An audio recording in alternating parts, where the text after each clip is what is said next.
Hi hello ಎಲ್ರಿಗೂ ನಮಸ್ಕಾರ. ನಾನು ನಿಮ್ಮ Itihasa Sagar and welcome back to my YouTube channel. ಇವತ್ತು ನನಗೆ ಹೋಟೆಲ್ ಸ್ಟೈಲಿನ ವೈಟ್ ಪಲಾವ್ ತಿನ್ನಬೇಕು ಅಂತ ಆಸೆ ಆಯಿತು. ಸೊ ಅದಕ್ಕೆ ಇವತ್ತು ಅಕ್ಕನಿಗೆ ತಿಂಡಿಗೆ ಹೋಟೆಲ್ ಸ್ಟೈಲಲ್ಲಿ ಮಾಡುವಂಥ ವೈಟ್ ಕಲರ್ ವೆಜಿಟೇಬಲ್ ಪಲಾವ್ ಇದನ್ನು ಮಾಡುವಂಥ ಪೀಟ್ಗೆ ಹಾಕಿದ್ದೀನಿ. So she agreed to it, ಮಾಡಿಕೊಡ್ತೀನಿ ಅಂತ ಹೇಳಿಯಾಳೆ. ಆ್ಯಂಡ್ ಲೆಟ್ ಸಿ ಹೆಂಗೆ ಬರುತ್ತೆ ಅಂತ. ಬೇಕಾಗಿರೋ ಪದಾರ್ಥಗಳು: ಟೊಮೆಟೊ 2 ದೊಡ್ಡ ಸೈಜಿಂದು, ಆನಿಯನ್ನು ಒಂದು 3, ಆಮೇಲೆ ಕ್ಯಾರೆಟ್ 2 ಸಣ್ಣ ಸೈಜು, ಆಲೂಗಡ್ಡೆ, ಬೀನ್ಸ್ ಬಂದುಬಿಟ್ಟು ಇದು ಏನಂತ ಅಂದರೆ ಇದು ಡಬಲ್ ಬೀನ್ಸ್ ಅಂತ ಅಂತಾರಲ್ಲ ಆ ಥರದ ಬೀನ್ಸು. ಆಯಿತು. ಮಸಾಲೆ ರುಬ್ಕೊಳಕ್ಕೆ ಏನೇನು ಬೇಕು ಅಂದರೆ ಗೋಡಂಬಿ, ಜೀರಿಗೆ, ಮೆಣಸಿನ್ಕಾಯಿ, ಆಮೇಲೆ ಏಲಕ್ಕಿ 2, ಒಂದು 6ರಿಂದ 7 ಲವಂಗ, 1 ಟೇಬಲ್ ಸ್ಪೂನಷ್ಟು ಕಾಳುಮೆಣಸು, 2 ಟೇಬಲ್ ಸ್ಪೂನಷ್ಟು ಜೀರಿಗೆ, ಶುಂಠಿ, ಆಮೇಲೆ ದೊಡ್ಡ ಗಾತ್ರದ ಒಂದು ಬೆಳ್ಳುಳ್ಳಿ, 2 ಹಸಿಮೆಣಸಿನ್ಕಾಯಿ ರುಚಿಗೆ. ಆಮೇಲೆ ಇದು ಮಸಾಲೆ ರುಬ್ಕೊಳೋದಕ್ಕಲ್ಲ, ಹಾಗೆ ಡೈರೆಕ್ಟಾಗಿ ಒಗ್ಗರಣೆಗೆ ಹಾಕಲಿಕ್ಕೆ ಸ್ವಲ್ಪ ಸಣ್ಣ ಕಟ್ಟಷ್ಟು ಕೊತ್ತಂಬರಿ ಸೊಪ್ಪು, ಸಣ್ಣ ಕಟ್ಟಷ್ಟು ಪುದೀನ. ಫಸ್ಟು ನಾವಿಲ್ಲಿ ಒಂದು ಮಿಕ್ಸಿ ಜಾರಿಗೆ ಈ ಮಸಾಲ ಐಟಮ್ಸ್ ಹಾಕ್ಕೊತಾ ಇದ್ದೀವಿ. ಬೆಳ್ಳುಳ್ಳಿ, ಶುಂಠಿ, ಜೀರಿಗೆ, ಮೆಣಸು, ಚಕ್ಕೆ, ಲವಂಗ, ಗೋಡಂಬಿ, ಏಲಕ್ಕಿ, ಹಸಿಮೆಣಸಿನ್ಕಾಯಿ ಮತ್ತು ಜೀರಿಗೆ ಮೆಣಸು. ಈ ಜೀರಿಗೆ ಮೆಣಸು ನಮ್ಮ ಗಿಡದಲ್ಲೇ ಬೆಳೆದಿರುವಂಥದ್ದು. ನೋಡಿ ಎಷ್ಟು ಕ್ಯೂಟಾಗಿದೆ.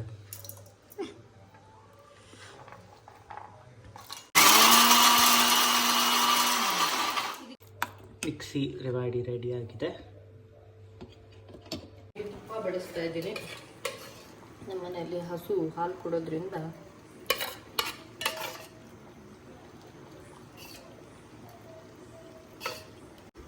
ನಿಮಗೆ ತುಪ್ಪಕ್ಕೂ ಎಣ್ಣೆಗೂ ಆ ಫ್ಲೇವರೇ ಬೇರೆ ಥರ ಸಿಗುತ್ತೆ. ಇದು ಹೋಟೆಲ್ ಸ್ಟೈಲ್ ಆಗಿರೋದ್ರಿಂದ ತುಪ್ಪ ಯೂಸ್ ಮಾಡ್ತಾ ಇದ್ದೀವಿ. ಆಮೇಲೆ ಒಂದು 4 ಲವಂಗ, 2 ಏಲಕ್ಕಿ. ಈ ಪಲಾವ್ ಸೊಪ್ಪು ಹಸಿ ಪಲಾವ್ ಸೊಪ್ಪು ಇದು ನಿಮಗೆ ಸಿಕ್ಕಿಲ್ಲ ಅಂತಂದರೆ ರೆಡಿಮೇಡ್ ಅಂದರೆ ಒಣಗಿರೋ ಪಲಾವ್ ಎಲೆ ಏನು ಬರುತ್ತಲ್ಲ ಮಸಾಲ ಪ್ಯಾಕೆಟಲ್ಲಿ, ಅದನ್ನು ಕೂಡ ನೀವು ಯೂಸ್ ಮಾಡ್ಬೋದು. ಮನೆಯಲ್ಲಿ ಒಂದು ಅಥವಾ ಒಂದು ಪಾಟಲ್ಲಿ ಎಲ್ಲದಕ್ಕೂ ತುಂಬ ಅನುಕೂಲ. ಈಗ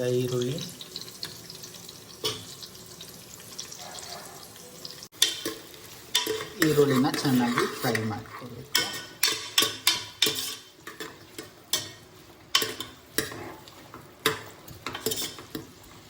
ಗ್ಯಾಸ್ ಆದಷ್ಟು ಲೋ ಫ್ಲೇಮಲ್ಲೇ ಇರಲಿ ಅಥವಾ ಮೀಡಿಯಮ್ ಹೈ ಫ್ಲೇಮ್. ಪೂರ ಹೈ ಫ್ಲೇಮಲ್ಲಿ ಇಟ್ಕೊಂಡು ಈರುಳ್ಳಿ ಎಲ್ಲ ಸೀದೋಗ್ಬಿಡೋದು. ಟೊಮೆಟೊ ನೀವು ನಿಮಗೆ ಯಾವ ಸೈಜ್ ಬೇಕೋ ಆ ಸೈಜ್ ಪ್ರಕಾರ ನೀವು ಹಚ್ಕೊಬೋದು. ಸಣ್ಣಕ್ಕೆ ಬೇಕಂದರೆ ಸಣ್ಣಕ್ಕೆ, ದಪ್ಪಕ್ಕೆ ಬೇಕಂದರೆ ದಪ್ಪಕ್ಕೆ, ನಿಮ್ಗೆ ಯಾವುದು ಕನ್ವೀನಿಯೆಂಟ್ ಆಗಿರುತ್ತಲ್ಲ ಅದರ ಪ್ರಕಾರ ನೀವು ಕಟ್ ಮಾಡ್ಕೊಬೋದು. ನಮ್ಮ ಮನೇಲಿ ಎಲ್ಲರೂ ತರಕಾರಿನ ಅದು ಬಾಯಿಗೆ ಸಿಗಲಿಕ್ಕೆ ತಿನ್ನೋಕ್ಕೆ ಇಷ್ಟಪಡ್ತಾರೆ. ಸೊ ಹಾಗಾಗಿ ನಾವೆಲ್ಲ ತರಕಾರಿನ ಸ್ವಲ್ಪ ದೊಡ್ಡ ಸೈಜಲ್ಲೇ ಕಟ್ ಮಾಡ್ಕೊಂಡಿದ್ದೀವಿ. ಯಾರಿಗಾದ್ರು ನಿಮಗೆ ತರಕಾರಿ ಸಣ್ಣಕ್ಕಿರಬೇಕು, ಅವರಿಗೆ ತರಕಾರಿ ತಿನ್ನಲ್ಲ ಮಾಡಲ್ಲ ಅಂತ ಹೇಳ್ತಾರೆ, ಅಂಥವ್ರಿಗಿದ್ದರೆ ನಿಮ್ಮ ಮನೆಯಲ್ಲಿ ನೀವು ಆದಷ್ಟು ಸಣ್ಣ ಕಟ್ ಮಾಡಿ ಹಾಕಿದ್ರೆ ಅದು ಅವರಿಗೆ ಗೊತ್ತೇ ಆಗೋದಿಲ್ಲ. ಈಗ ನಾವು ಕಟ್ ಮಾಡ್ಕೊಂಡಿರೋಂಥ ತರಕಾರಿ ಅಂದರೆ ಬೀನ್ಸು, ಕ್ಯಾರೆಟು, ಆಲೂಗೆಡ್ಡೆ ಎಲ್ಲನೂ ಹಾಕ್ಕೊತಾ ಇದ್ದೀವಿ. ನಾವು ಸ್ವಲ್ಪ ತರಕಾರಿಗಳನ್ನ ಅಕ್ಕಿಗೆ ಈಕ್ವಲ್ ಆಗೇನೆ ತರಕಾರಿನ ಯೂಸ್ ಮಾಡ್ತೀವಿ. ಬಿಕಾಸ್ ಇಟ್ ಇಸ್ ಲೈಕ್ ಹೆಲ್ತ್ಗೂ ಒಳ್ಳೆಯದು ಮತ್ತು ಟೇಸ್ಟ್ ಕೂಡ ಭಾಳ ರುಚಿಯಾಗಿರುತ್ತೆ.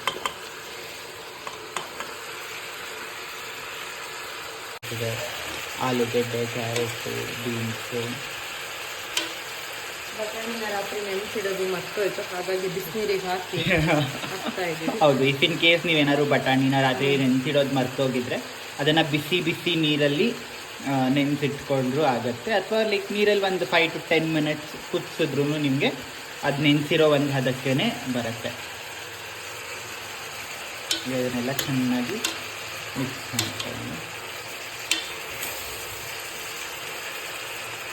ಬಿಟ್ಕೊಂಡಿರೋಂಥ ಮಸಾಲ ಪೇಸ್ಟನ್ನು ತರಕಾರಿ ಹಾಕಿ 1-2 ನಿಮಿಷ ಬಿಟ್ಟು, ಜಾಸ್ತಿ ಬಿಡೋದು ಬೇಡ, 1-2 ನಿಮಿಷ ಅದನ್ನು ತರಕಾರಿ ಹಾಕಿ ಹಂಗೆ ಆಯಿಲಲ್ಲಿ ಲೈಟಾಗಿ ಫ್ರೈ ಮಾಡಿಕೊಂಡು ಬ್ಯಾಕ್ ಟು ಬ್ಯಾಕ್ ಮಸಾಲ ಹಾಕ್ಕೊಳ್ಳಿ.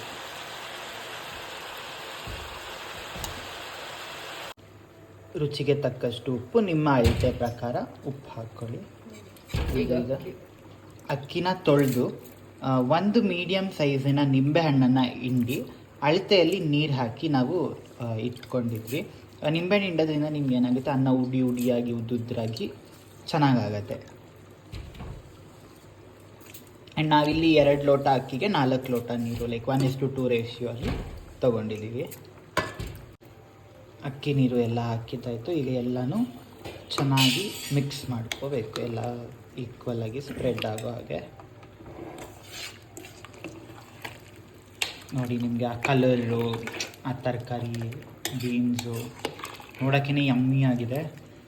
I can't wait to eat guys.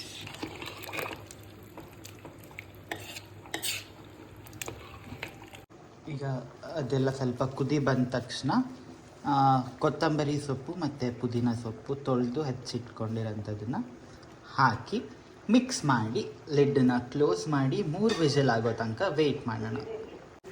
3 ಅಲ್ಲ, 2 ವಿಷಲ್ ಆದರೂ ಸಾಕಂತೆ. 3 ಮಾಡಿದ್ರು ಚೆನ್ನಾಗಾಗುತ್ತೆ, ಮೆತ್ತಗಾಗುತ್ತೆ. 2 ಮಾಡಿದ್ರೆ ನಿಮಗೆ ಎಲ್ಲ ಕ್ರಿಸ್ಪಿಯಾಗಿ ಚೆನ್ನಾಗಿ ಸಿಗುತ್ತೆ. 2 ವಿಷಲ್ಲು ಮೇಲೆ ಒಂದು 2 ಸ್ಪೂನ್ ಮತ್ತೆ ತುಪ್ಪ ಆ್ಯಡ್ ಮಾಡ್ತಾ ಇದ್ದೀವಿ. ಇದು ಬೇಕಾದರೆ ಮಾತ್ರ ಆ್ಯಡ್ ಮಾಡ್ಕೋಬೋದು, ಇಲ್ಲಾಂದರೆ ನೀವು ಇದನ್ನು ಸ್ಕಿಪ್ ಮಾಡ್ಬೋದು. ಇದು ಮನೇಲೇ ಮಾಡಿರೋ ತುಪ್ಪ ಆಗಿರೋದ್ರಿಂದ ಭಾಳ ರುಚಿಯಾಗಿರುತ್ತೆ. ಸೊ ಎಷ್ಟು ಜಾಸ್ತಿ ಸಾಧ್ಯನೋ ಅಷ್ಟು ಜಾಸ್ತಿ ಆ್ಯಡ್ ಮಾಡ್ಕೊತಾ ಇದ್ದೀವಿ. ವಿಷಲೆಲ್ಲ ಹೋಗಿ ರೆಡಿ ಇದೆ. ಓಪನ್ ಮಾಡಿ ನೋಡುವ. ಪೂರಾ ವಿಷಲ್ ಹೋಗೋ ತನಕ ವೆಯ್ಟ್ ಮಾಡಿ ನಂತರ ಓಪನ್ ಮಾಡಿ, ಇಲ್ಲಾಂದರೆ ಬಡ್ ಗಿಡ್ ಅನ್ನೋ ಚಾನ್ಸಸ್ ತುಂಬಾ ಜಾಸ್ತಿ ಇರುತ್ತೆ. ಪೂರಾ ಸ್ಟೀಮ್ ಎಲ್ಲ ಹೋದ್ರ ಮೇಲೆ.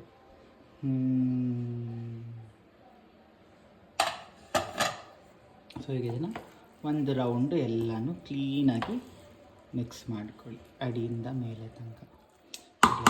ಬಿಸಿ ಹೋಗೇ ಬರ್ತಿದ್ರೆ ಸ್ಮೆಲ್ಲಂತೂ ಯಮ್ಮಿ ಆಗಿದೆ.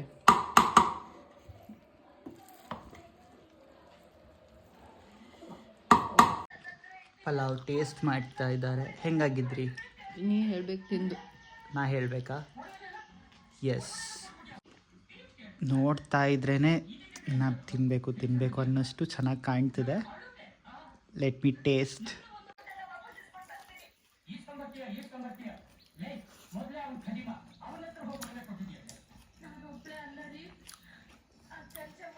ವಾವ್, ಸೂಪರಾಗಿದೆ. ಹೋಟೆಲಲ್ಲಿ ತಿನ್ನೋ ಥರದ್ದೇ ಟೇಸ್ಟ್, ಹೋಟೆಲ್ ರುಚಿನೇ ಬಂದಿದೆ. ನೀವು ಕೂಡ ಮನೇಲಿ ಟ್ರೈ ಮಾಡಿ ಹೆಂಗಿತ್ತು ಅಂತ ಹೇಳಿ. ಮತ್ತೆ ಇನ್ನೊಂದು ವಿಡಿಯೋ ಜೊತೆ, ಇನ್ನೊಂದು ರೆಸಿಪಿ ಜೊತೆ ವಾಪಸ್ ಬರ್ತೀನಿ. Stay tune. ಬಾಯ್ ಬಾಯ್.